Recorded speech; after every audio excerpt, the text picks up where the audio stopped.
Hello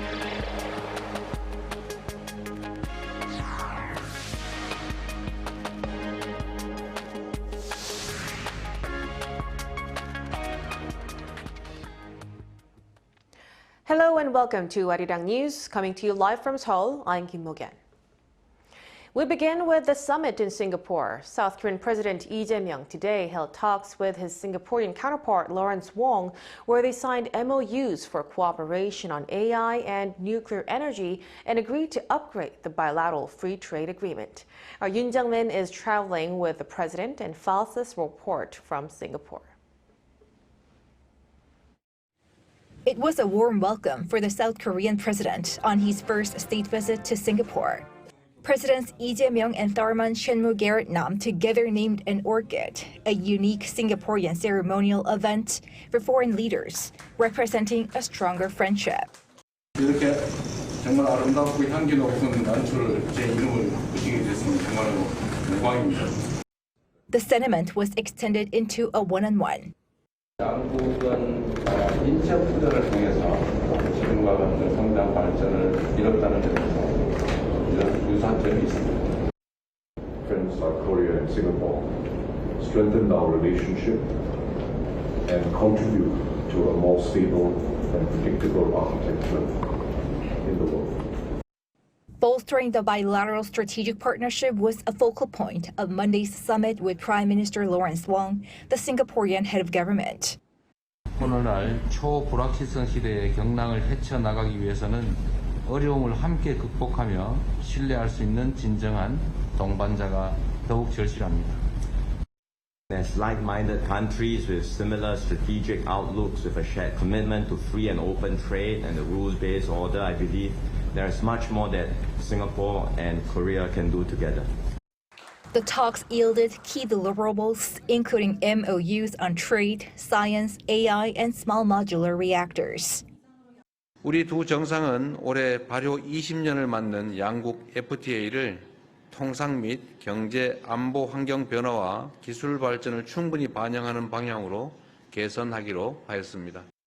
They also agreed to strengthen their joint efforts to tackle transnational online scams and bolster their partnership in investment, defense industry, and culture.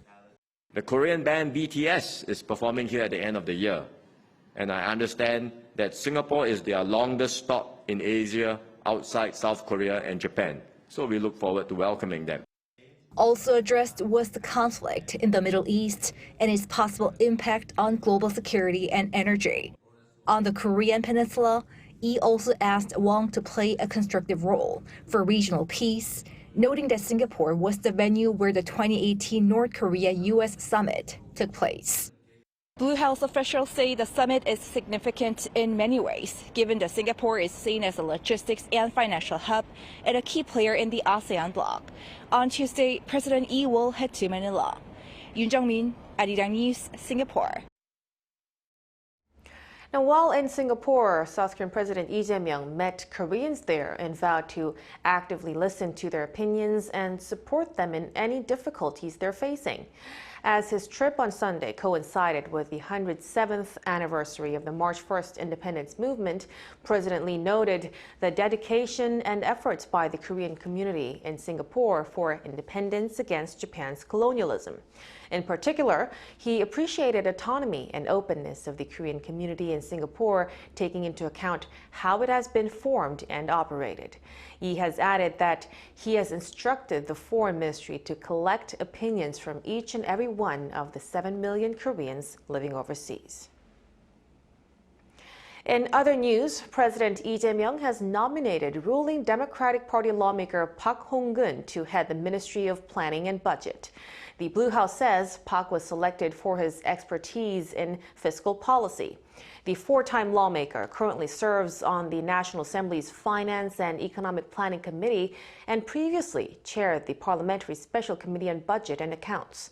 The ministerial post has been vacant since President Lee withdrew his earlier nominee Lee Hae-hun following allegations related to real estate fraud and workplace bullying. Also on Monday, the president nominated Hwang Jong-woo, a veteran official at the Ministry of Oceans and Fisheries, to serve as its next minister. Minister nominees must undergo confirmation hearings at the parliament though their appointments will be decided by the president. Now, shifting over to the conflict in the Middle East, U.S. President Donald Trump uploaded a video on Truth Social saying Washington will continue its operations against Iran and avenge the 3 U.S. service members who were killed during the fighting. Kim Bo-kyung with the latest. U.S. President Donald Trump has said that combat operations in Iran were continuing in full force and that they would carry on until all of Washington's objectives are achieved. He posted a 6-minute video on Truth Social on Sunday U.S. local time, where he said, quote, "The largest, most complex and most overwhelming military offensives, Operation Epic Fury, has been launched for over the past 36 hours. Trump also confirmed Iran's supreme leader Ayatollah Ali Khamenei's death and urged the Iranian military to lay down their weapons and citizens to take action.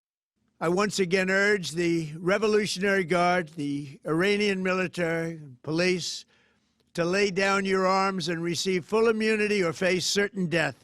I call upon all Iranian patriots who yearn for freedom to seize this moment, to be brave, be bold, be heroic, and take back your country.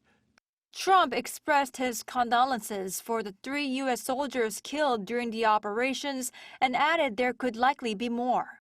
But America will avenge their deaths and deliver the most punishing blow to the terrorists who have waged war against, basically, civilization. Trump also said during an interview with The Atlantic magazine on Sunday that Iran's new leadership have agreed to talks, and he agreed to do so too. He also told Fox News that 48 leaders have been killed in the strikes and told CNBC that U.S. military operations in Iran are ahead of schedule. Regarding the ongoing strikes on Iran, top Trump administration officials are reportedly going to brief both chambers of Congress on Tuesday. Meanwhile, Iran has formed a 3-member interim leadership to handle state duties, consisting of a member of the constitutional watchdog, the president, and the Supreme Court Chief Justice. According to the Iranian constitution, the interim council will govern the country until the Assembly of Experts chooses a new supreme leader. In terms of Iran's next potential leader, Trump said during a phone interview with the New York Times on Sunday that there could be 3 options. He did not say who they are, though, adding that things that need to be done should be done first. Kim Bo-kyung, Arirang News. With U.S. military strikes on Iran showing no signs of easing, oil prices have surged while U.S. shares have dropped. Brent crude briefly was traded above $80 a barrel in the first minutes of open trading, while the U.S. benchmark West Texas Intermediate climbed over $70. This, as confrontation could disrupt supplies, especially from traffic through the Strait of Hormuz that accounts for around 20% of the world's oil shipments. The U.S. stock index futures dropped by around 1%.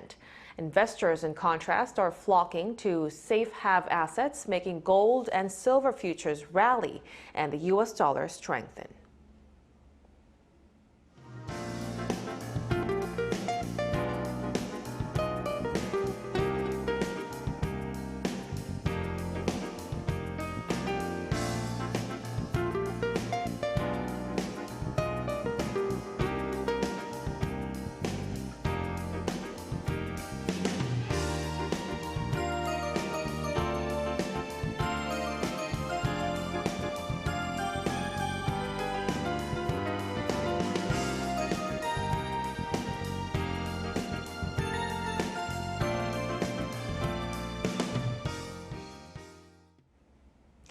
And that'll be all from us on Arirang News this afternoon.